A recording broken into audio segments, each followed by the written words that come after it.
Right. Okay, it's a pass paper question.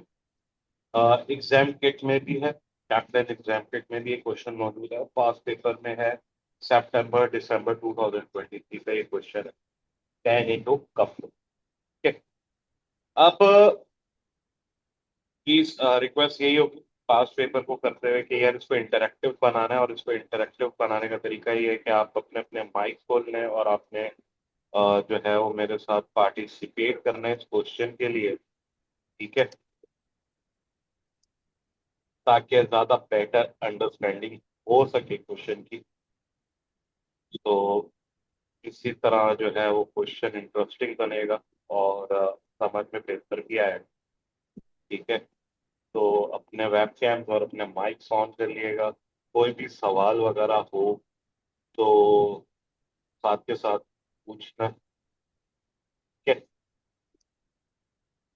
अब ये जो क्वेश्चन है, एज आई सेड, ये टेस्ट हुआ था कब?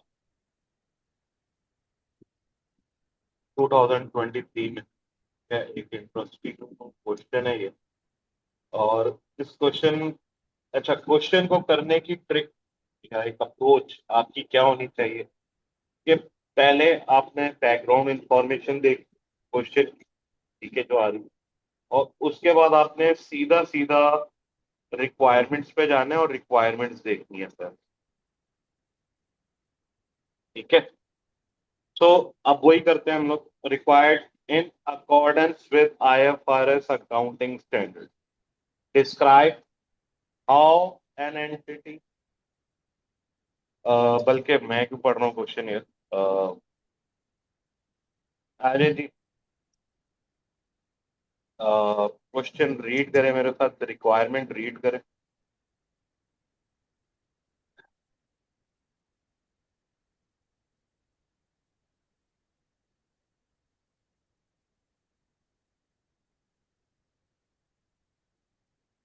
अनम्यूट कर लें और रिक्वायरमेंट रीड करें मेरे साथ प्लीज। Yes sir. और रिक्वायरमेंट रीड करके मुझे बताएं क्या लिखा हुआ है, क्या कह रहा है, तो फिर मैं बीच बीच में आपके साथ आता हूँ फिर। इन जहाँ अकॉर्डेंस जहाँ मैं विथ कहूँ कि रुक जाना तब आप रुकना, ठीक है। तो इन अकॉर्डेंस विद से आप स्टार्ट करें please. in accordance with IFRS accounting standards. Number G, one, just a second, देखो, एक सेकंड, एक second।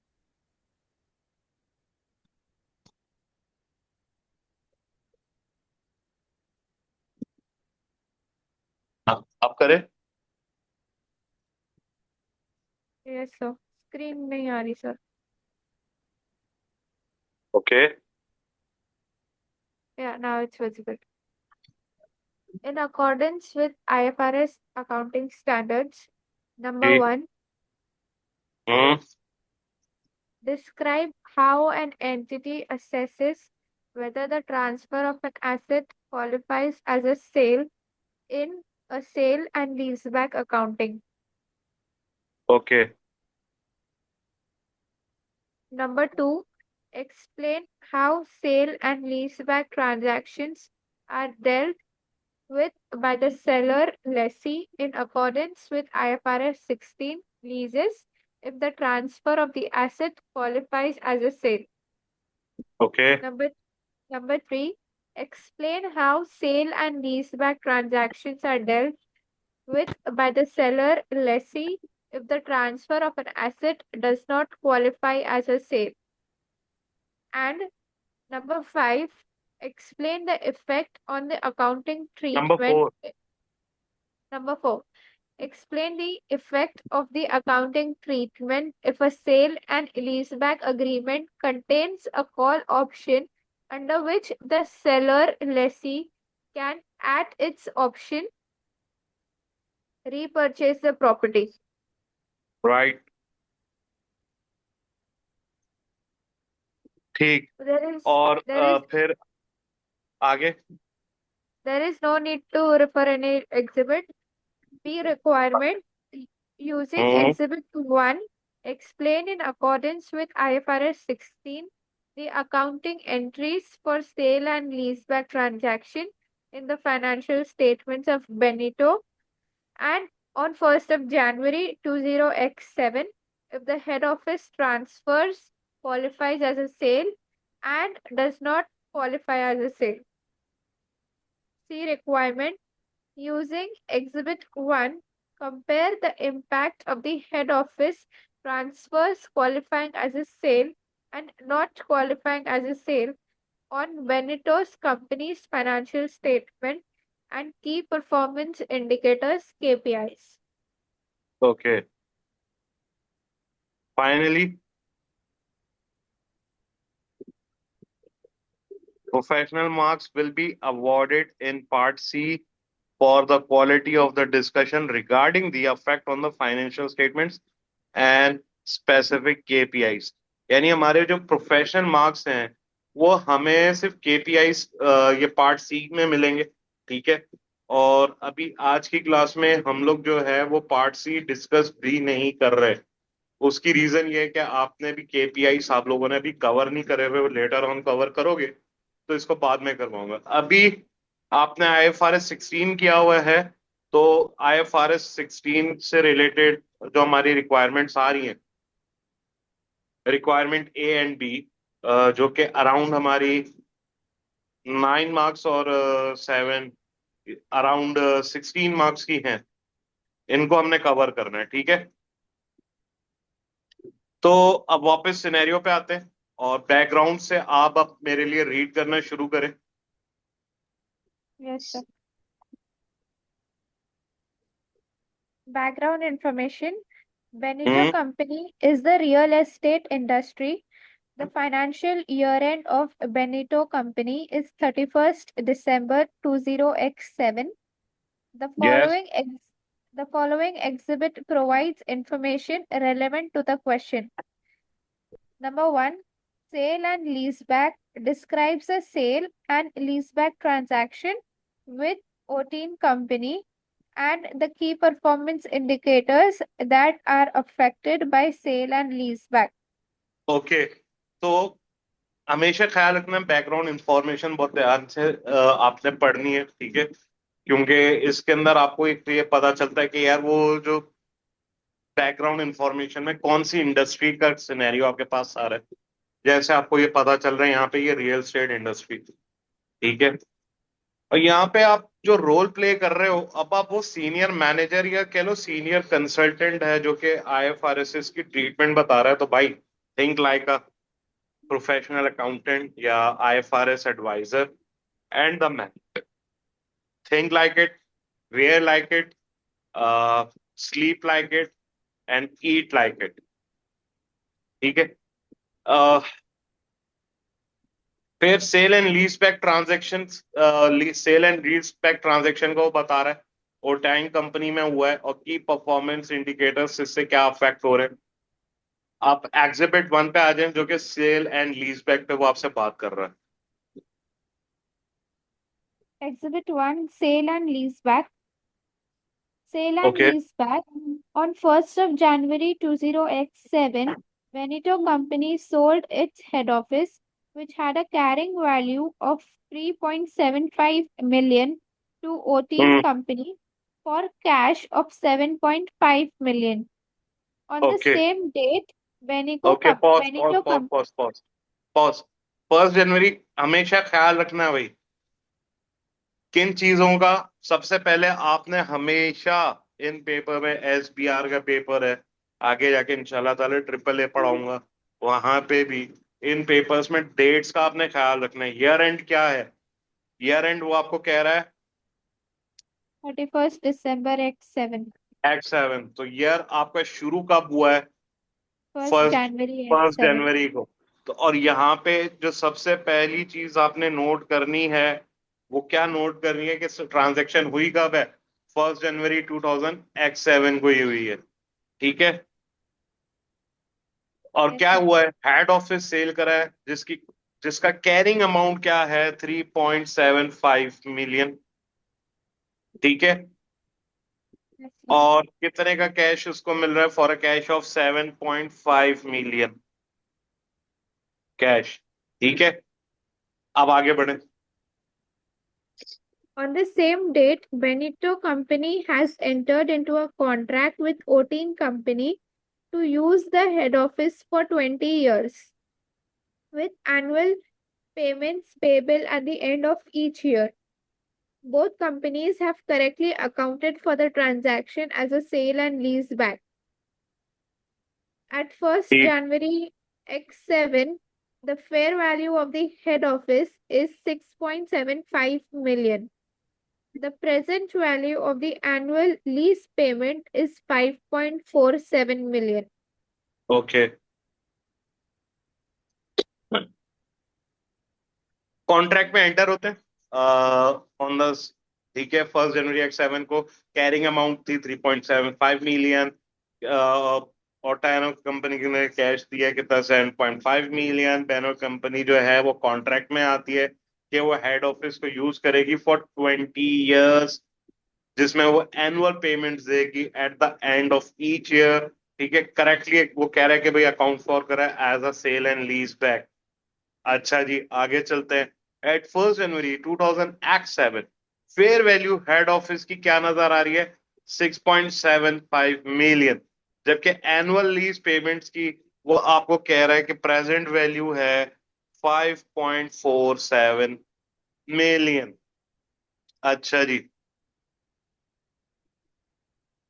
अब ये की परफॉर्मेंस इंडिकेटर्स पे हमारे पास आ रहा है। ठीक है, तो अब इसके ऊपर अ, हम लोग बात करते हैं। उसने अगेन उसने हमसे पहली बात क्या पूछी थी, in accordance with IFRS describe how an entity assess, कि किस तरह एंटिटी असेस करेगी whether the transfer of an asset qualify as a sale in the sale and lease back accounting. किस तरह हम इसको असेस करेंगे, इसके लिए अब हम लोग क्या करते हैं भाई, वापस चलते हैं और अपना नया फ्रेश खोलते हैं भाई। ठीक है, क्या नाम था क्वेश्चन का, Benito.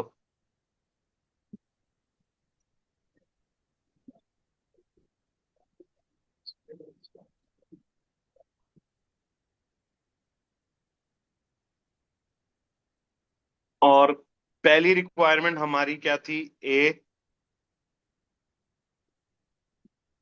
Part 1, assessing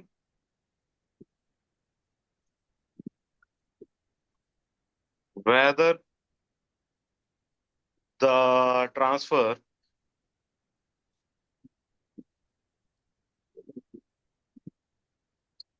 qualifies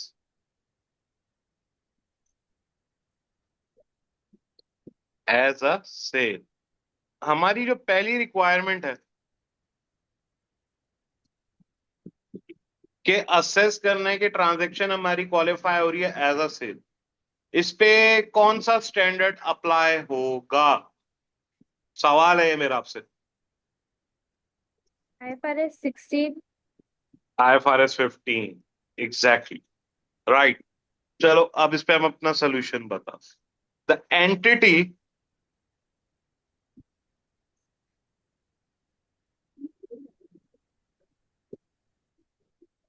assesses whether the transfer qualifies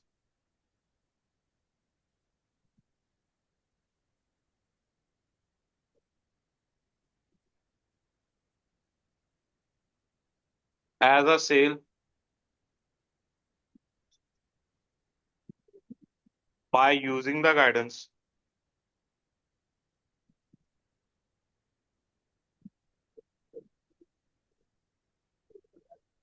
in IFRS 15। क्या नाम है, revenue from contract with customers.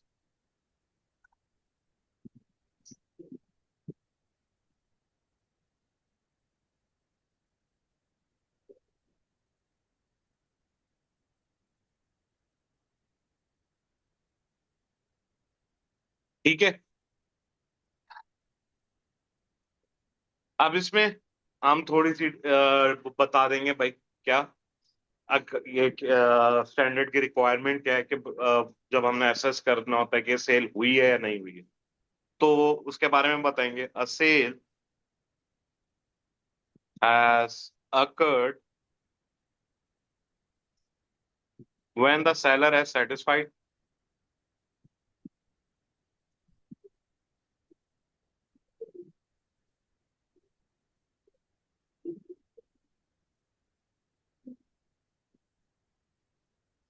when the seller has satisfied a performance obligation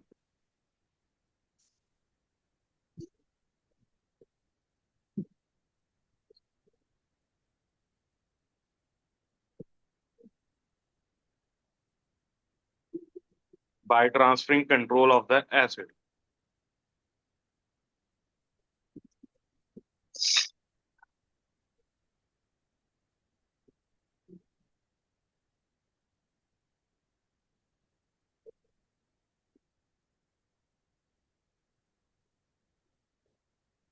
ठीक है जी।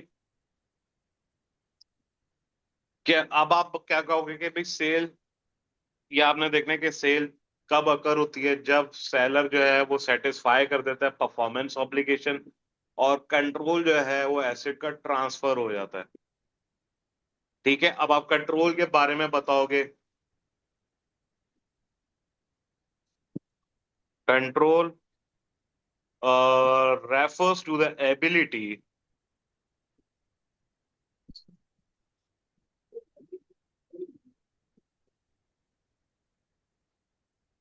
to direct the use of the asset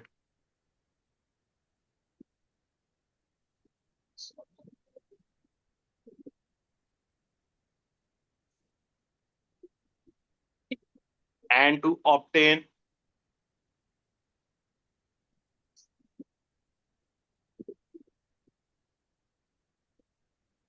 substantiality all of its remaining benefits।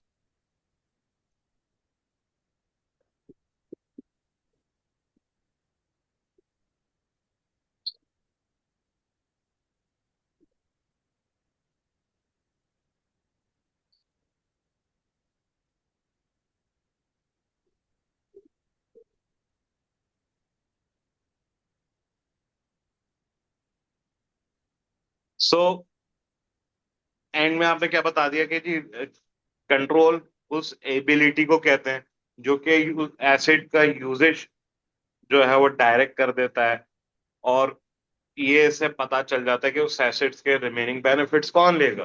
ठीक है, for example भाई मैंने आपको एक गाड़ी सेल कर दी है।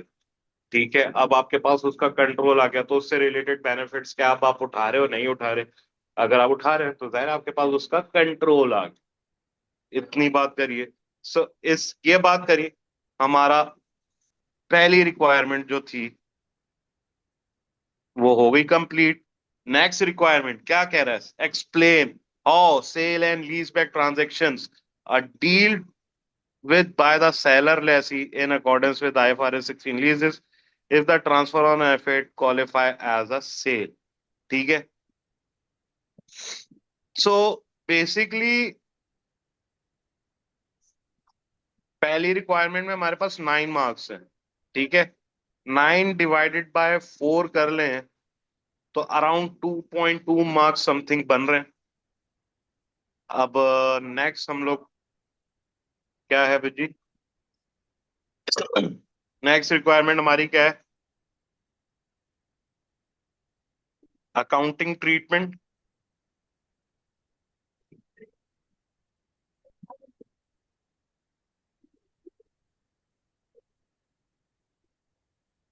if the transfer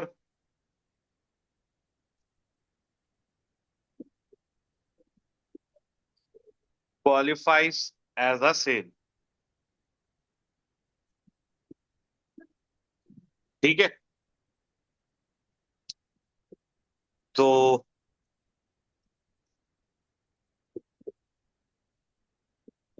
अब इसकी हम लोग अकाउंटिंग ट्रीटमेंट डिस्कस करते हैं अभी। सेलर यानी कि लेसी जो कि एसेट लीज पे दे रहा होता है,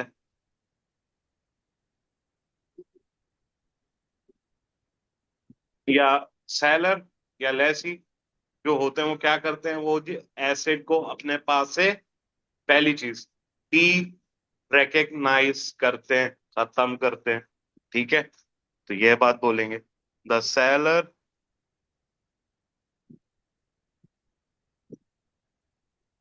Lesi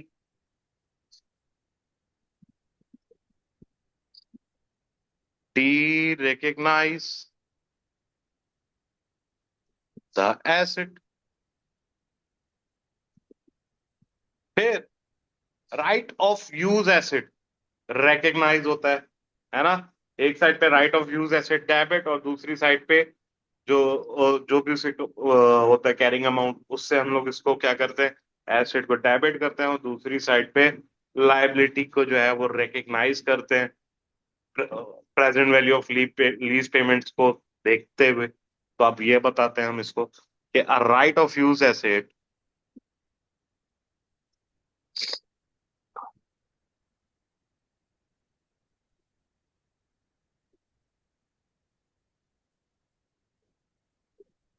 recognized and is measured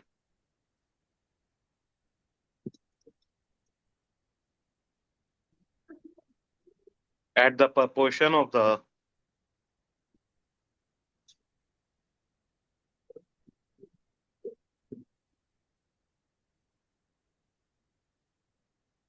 previous carrying amount of the asset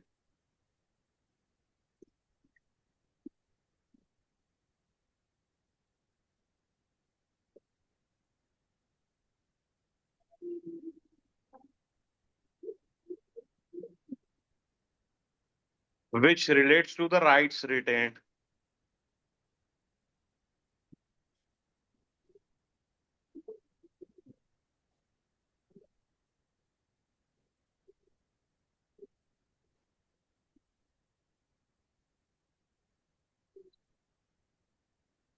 by the seller lessee।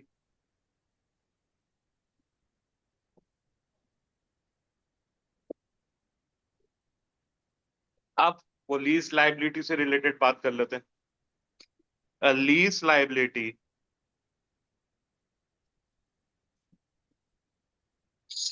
is recognized equal to the present value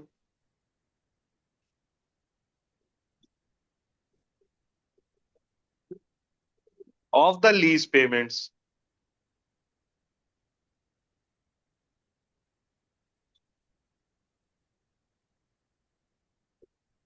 to be made। Around हम लोग इस वक्त 4.4 या 4.5 मार्क्स अचीव कर चुके हैं। एक मिनट थोड़ा सा रह गया, मैंने कुछ ज्यादा ही जल्दी कर दी। अब जो प्रॉफिट है इससे रिलेटेड, वो रिपोर्ट होगा स्टेटमेंट ऑफ प्रॉफिट और लॉस पे, बेस्ड ऑन द राइट्स जो कि आपने बायर को, लेसर को ट्रांसफर करी है। ठीक है, अच्छा जी।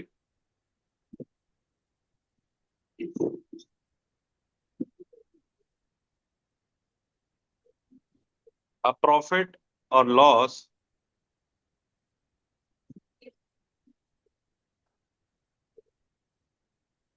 is reported in statement of profit or loss based on the rights transferred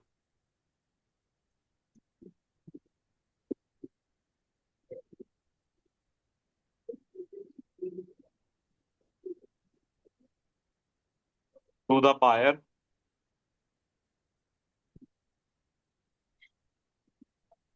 या lessor। ठीक है,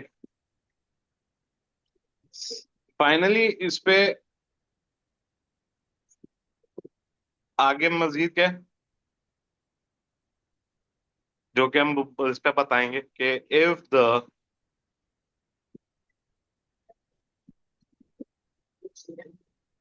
consideration received for the asset exceeds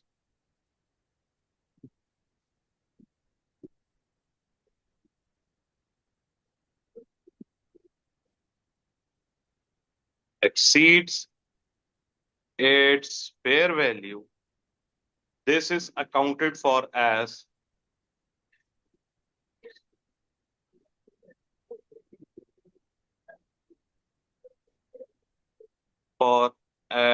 additional financing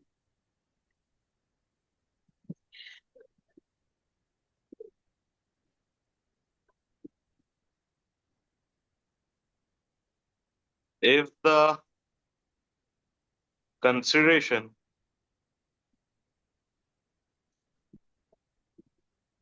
is below the asset fair value.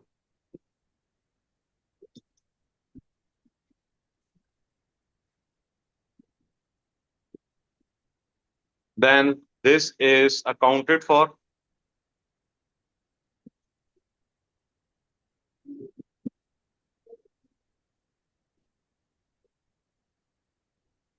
as prepayments of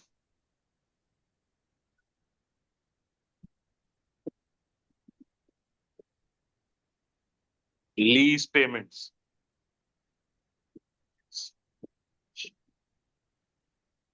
ठीक है, क्या भाई कि consideration जो कि आपने रिसीव करी थी एसेट्स की, अगर वो फेयर वैल्यू से ज्यादा हो रहा है तो उसको आप एडिशनल फाइनेंसिंग बोलेंगे। अगर consideration below the asset fair value है तो उसको pre payment of lease payments कहा जाएगा। ठीक है, और finally the right of use asset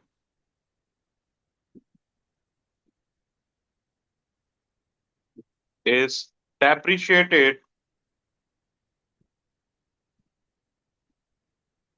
over the lease term.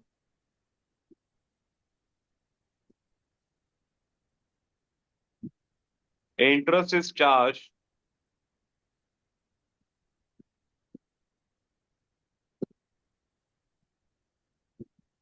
on the lease liability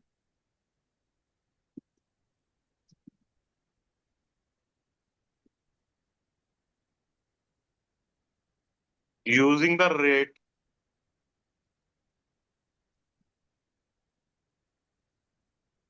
implicit in the lease.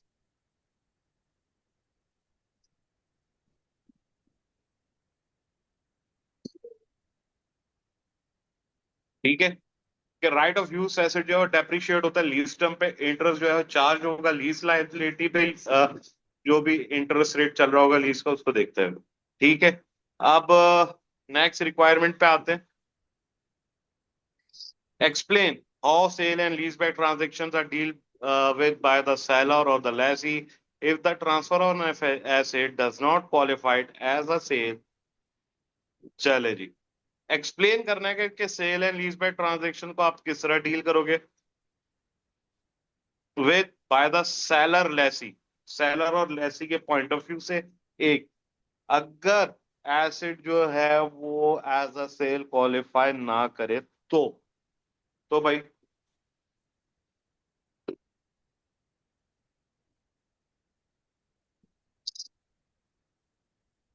छोटी सी बात है इसकी।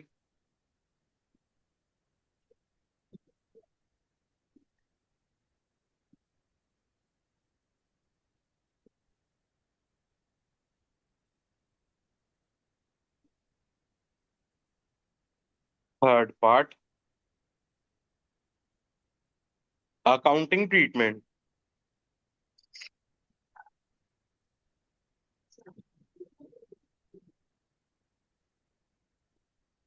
If the transfer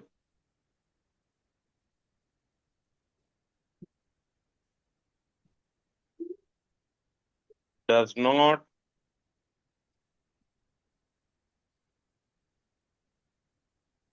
qualify as a sale challenge, क्या बोलेंगे भाई? द सेलर और Lesi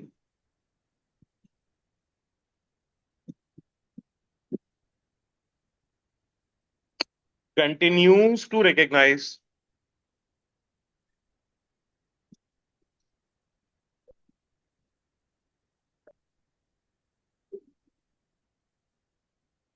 the asset on its statement of financial position The seller or lessee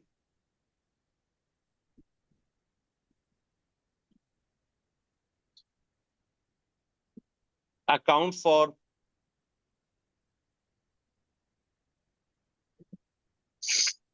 proceeds from the sale and leaseback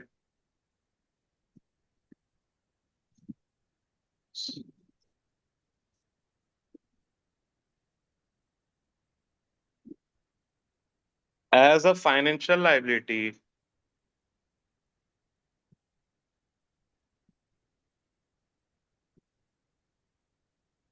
in accordance with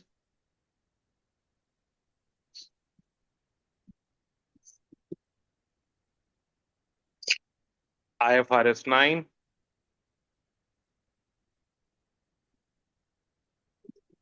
financial instrument. बहुत तो अच्छी हुई। अच्छा जी, seller या लेसी जो है वो कंटिन्यूसली रिकॉग्नाइज करेगा एसेट को अपनी स्टेटमेंट ऑफ फाइनेंशियल पोजीशन पे। अगर सेलर या लेसी अकाउंट फॉर करता है सेल एंड लीज बैक को एक फाइनेंशियल लाइबिलिटी के तौर पे, तो फिर आप IFRS 9 फाइनेंशियल इंस्ट्रूमेंट्स की जो है वो रूल्स को अप्लाई करो। आई गेस एक और इसकी रिक्वायरमेंट है इस पार्ट की। हाँ, एक्सप्लेन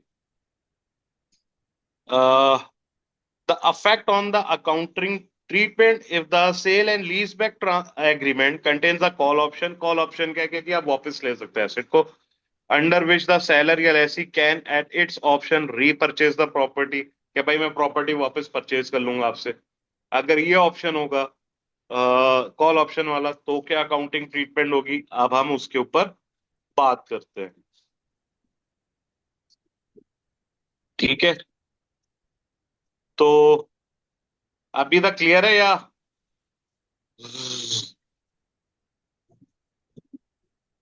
आ रही है समझ? सर ये कॉल ऑप्शन का ही वेट कर रही थी, वाले सॉरी। रिक्वायरमेंट का।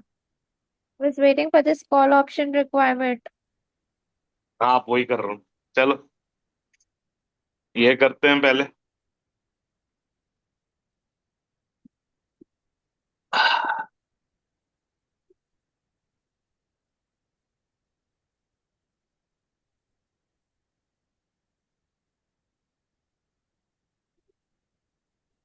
The effect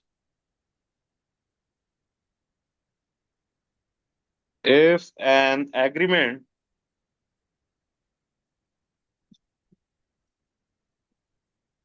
contain a call option,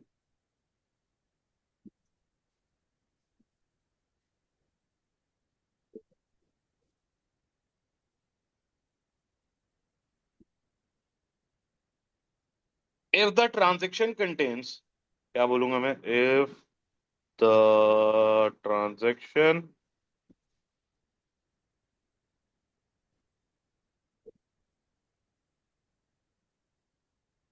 contains a call option under which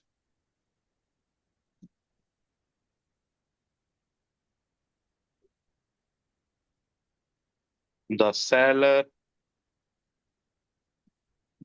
या lessee, I mean seller lessee can at its option repurchase the property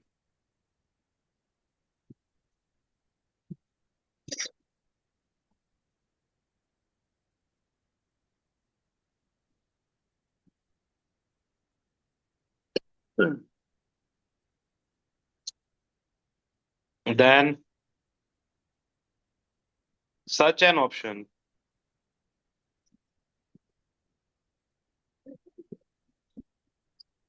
precludes sale under IFRS 50। चलो जी, इतनी बात कि ट्रांजैक्शन में अगर call option आता है जिसके अंदर सेलर लेसी जो है वो ये ऑप्शन रख सकता है कि भाई मैं प्रॉपर्टी वापस परचेज कर लूंगा, रीपरचेज कर लूंगा। तो ये ऑप्शन जनरली प्रिक्लूड होता है as a sale under IFRS 15। ठीक है, क्या इतनी बात काफी है मार्क्स लेने के लिए? नहीं बेटा, इतनी बात पे जो है ना आधा मार्क मिलेगा। तो सर पूरी मार्क के लिए क्या करना है, आगे उसको डिस्क्राइब करना है, क्यों, काय को, कैसे। तो अब वो करते हैं, this is because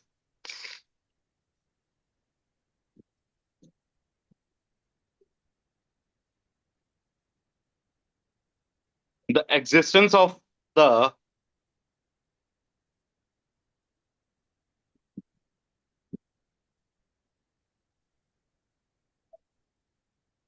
call options means that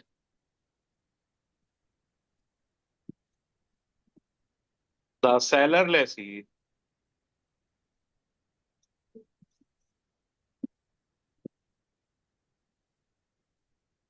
retains control of the property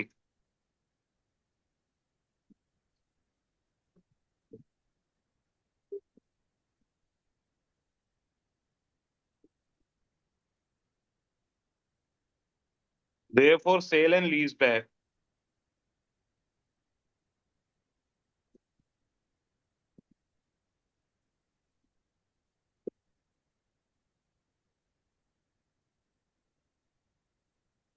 accounting does not apply. Sale and lease back accounting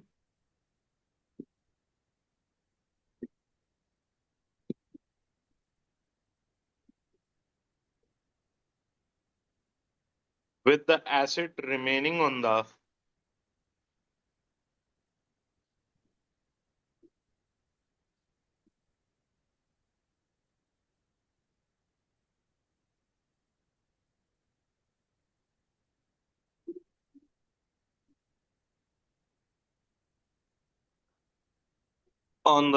SOFP, statement of financial position,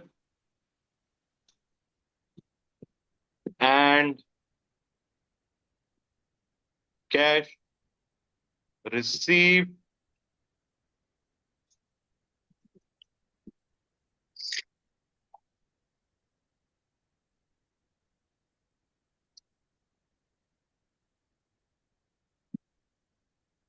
treated as financial liability.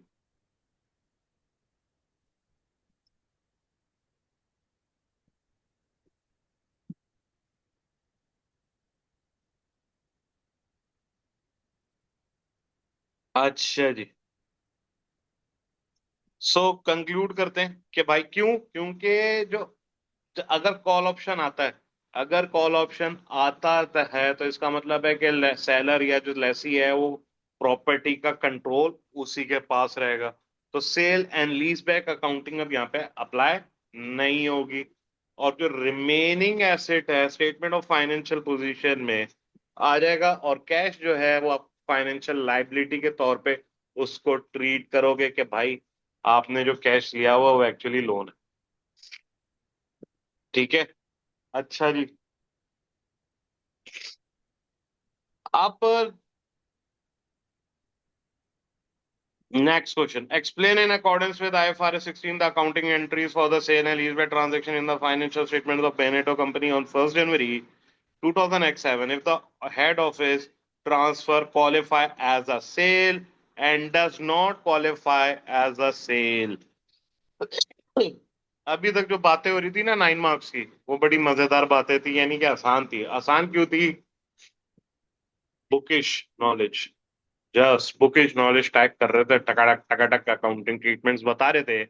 अब हमें क्या करना है, अब इसको सिनेरियो से connect.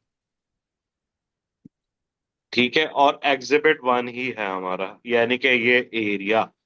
On 1st January 2007, जैसे कि आपने रीड किया भी था, Benito sold head office at a carrying amount 3.75 million, Otine Company for cash of 75. On the same date, Beneteau Company has entered into the contract with Otine Company to use the head office for 20 years with annual payments payable at the end of each year. Both companies have correctly accounted for the transaction as a sale and leaseback.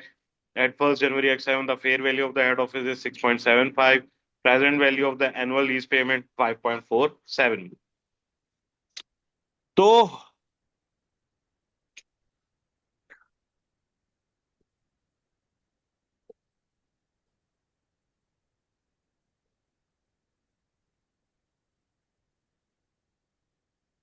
पहले हमारे पास आती है B,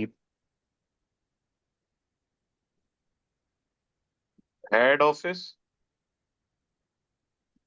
transfer qualify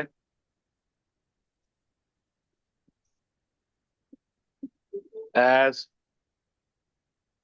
sales. ठीक है, because the consideration of the sale of the head office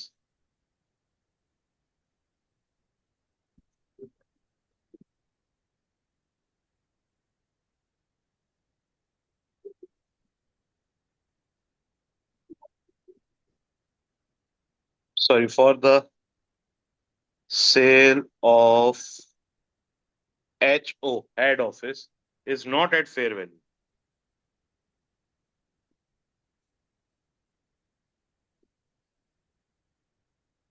Benito company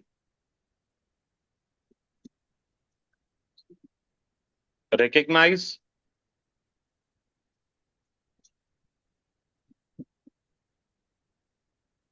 the कितना भाई 7.5 million minus क्या थी वैल्यू 6.75 मिलियन, तो ये है 0.75 मिलियन डॉलर है।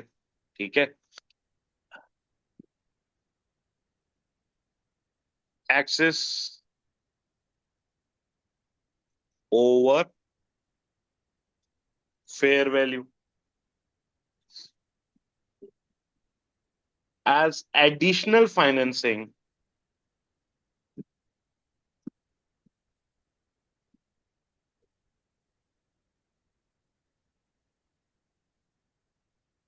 provided by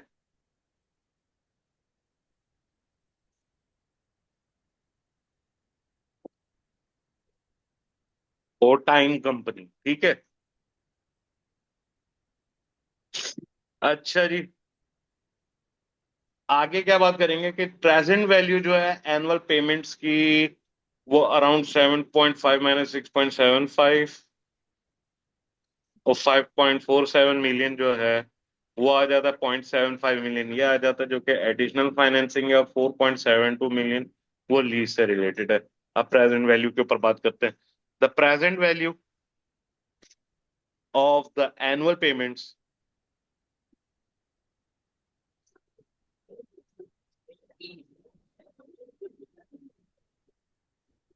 amounts to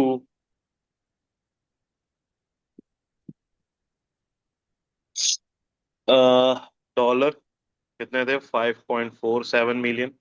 ठीक है, ऑफ विच अब इसमें आप बताओगे कि एक था 7.5 मिलियन जिसमें से निकाला हमने 6.75 मिलियन, तो डॉलर 0.75 मिलियन जो है वो रिलेट करता है to additional financing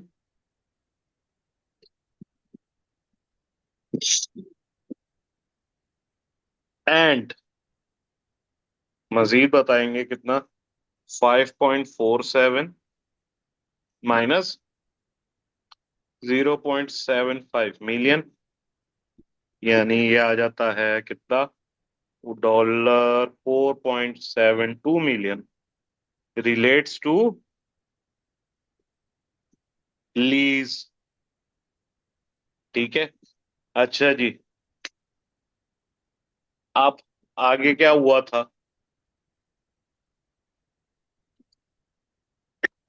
eight 1 January 2007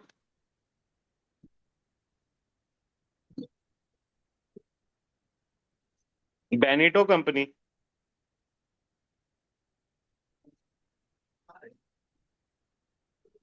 measures the ROU asset arising from the leaseback of the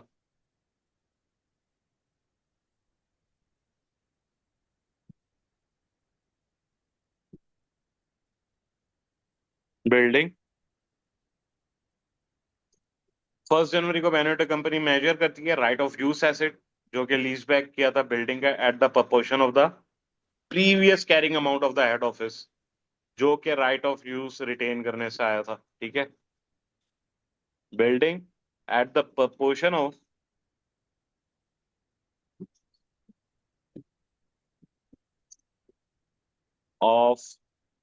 the previous carrying amount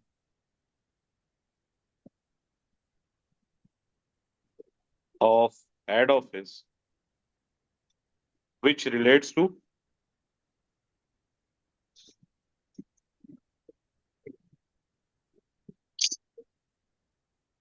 right of use retained। अच्छा भाई,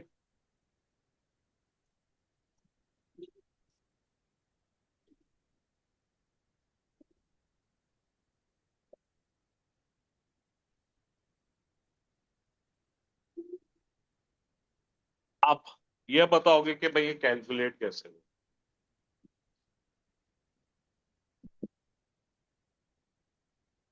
चलें जी, इस पे बात कर लेते हैं। देखो, एक एक चीज ड्राफ्टिंग टेक्निक ये सीखनी है, बहुत इंपॉर्टेंट है। एक एक चीज सिनेरियो से देखो, क्या कर रहा हूँ, कुछ भी अपनी तरफ से नहीं कर रहा, हर चीज एक एक लाइन पकड़ी है सिनेरियो की। आपने खुद मेरे लिए सिनेरियो रीड करा था, यही रीजन है। ठीक है, ताकि आपके जहन में रहे चीजें। तो एक एक चीज करेक्ट कर रहा हूं और उसके ऊपर डिस्कशन करता जा रहा हूं और खुद ही पॉइंट्स बनते चले जा रहे हैं। तो this is calculated as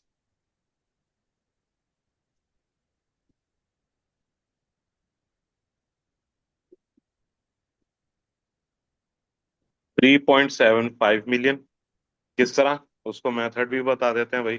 the carrying amount of head office divided by, sorry, 6.75 million, जो कि क्या है भाई, ये भी बता देते हैं, fair value of building multiply by 4.72 million. अब ये भी बता देते हैं कि the discounted lease payments, discounted means present value for the ROU asset, ROU right of use asset। ठीक है, जो कि कितना बन रहा है हमारा, दैट इज 2.62 मिलियन। अब यह बताना है कि बेनेटो ने किया क्या है। तो भाई, बेनेटो कंपनी रिकग्नाइजेस, इससे खाली रिकग्नाइज कर रहा है only the amount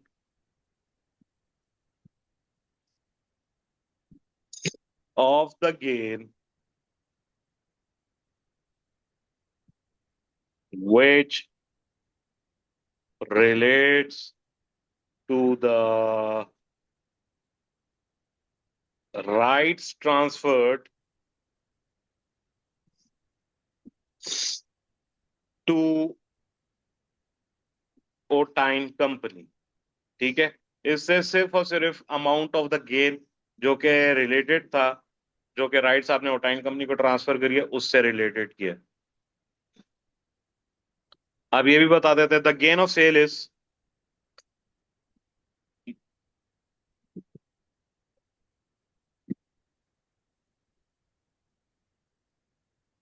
6.75 minus 3.75 million. ठीक है, तो ये बनता है हमारा 3 मिलियन का गेन हुआ है। ठीक है, ऑफ विच, इसमें से 3 million divided by 6.75 million multiply by 4.72 million ये हमारा बनता है अराउंड $2.1 मिलियन। ठीक है। Relates to the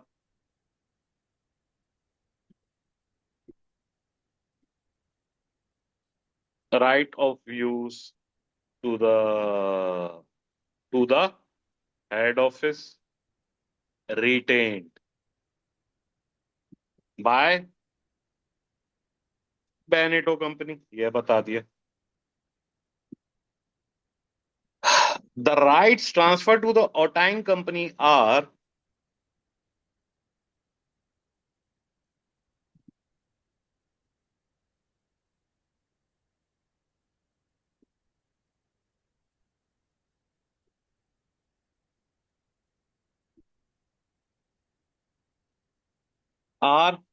measured at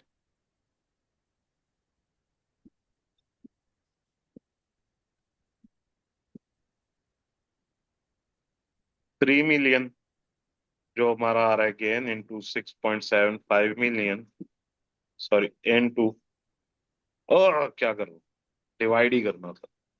हाँ, 3 मिलियन डिवाइडेड बाय 6.75 मिलियन।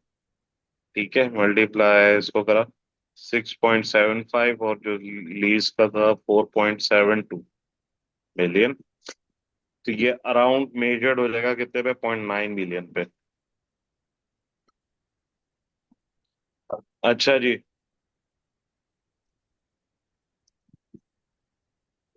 अब हमारा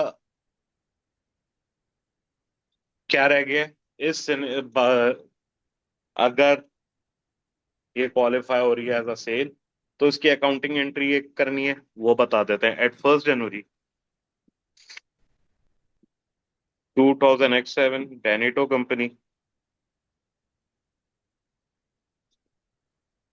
accounts for the transaction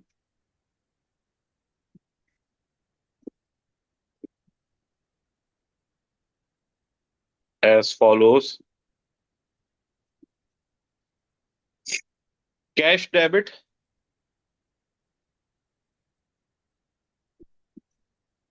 around 7.5 million का था। ठीक है। Right of use asset debit हो जाएगी 2.62 मिलियन। ठीक है। प्रॉपर्टी प्लांट एंड इक्विपमेंट, अगर ये क्वालिफाई हो रहा है तो जरा ये क्रेडिट हो जाएगा 3.75 मिलियन। लाइबिलिटीज कह लो, लीज लाइबिलिटीज कह लो, lease liability and finance liability मिला के कह लो, तो 5.47 मिलियन से क्रेडिट हो जाएगी। और gain on rights transferred,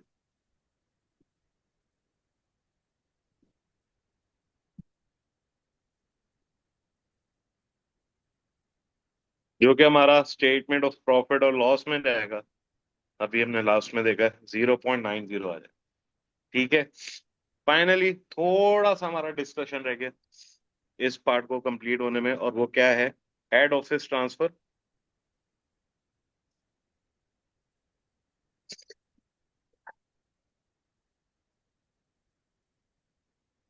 does not qualify as a sale. तो भाई इस पे भी बात कर लेते हैं थोड़ा सा। The head office will continue be recognised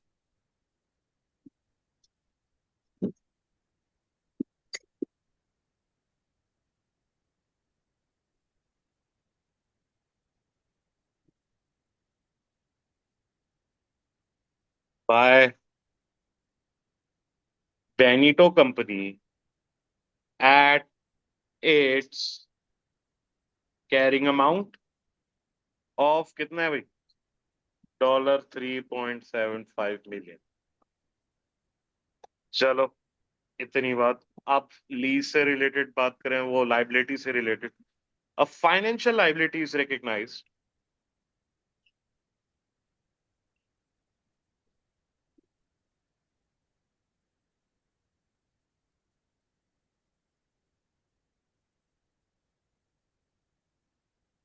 equal to the transfer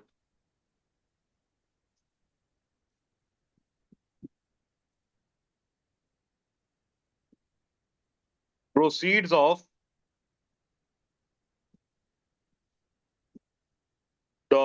$7.5 million। ठीक है सर, इसकी एंट्री बहुत सिंपल है, क्या होगी? कैश डेबिट 7.5 million से, और फाइनेंशियल लाइबिलिटी क्रेडिट हो जाएगी 7.5 million से। ठीक है जी। सो ये था हमारा question, and I hope clear होगा। कोई सवाल अब अगर है तो प्लीज पूछे। Any question?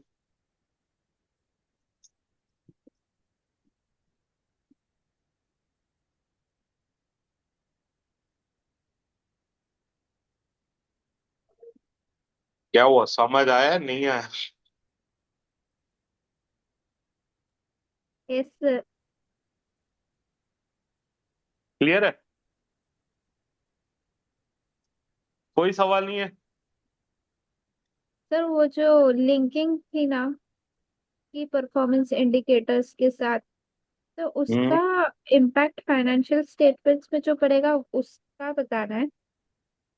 KPIs, as I said at the start of the question, कि KPIs मतलब अभी आप लोगों ने कवर नहीं किए, तो वो ऊपर से जाएगा। यस तो सर। KPIs कवर कवर कर लें, नेक्स्ट क्लास में पढ़ के आए तो नेक्स्ट टाइम।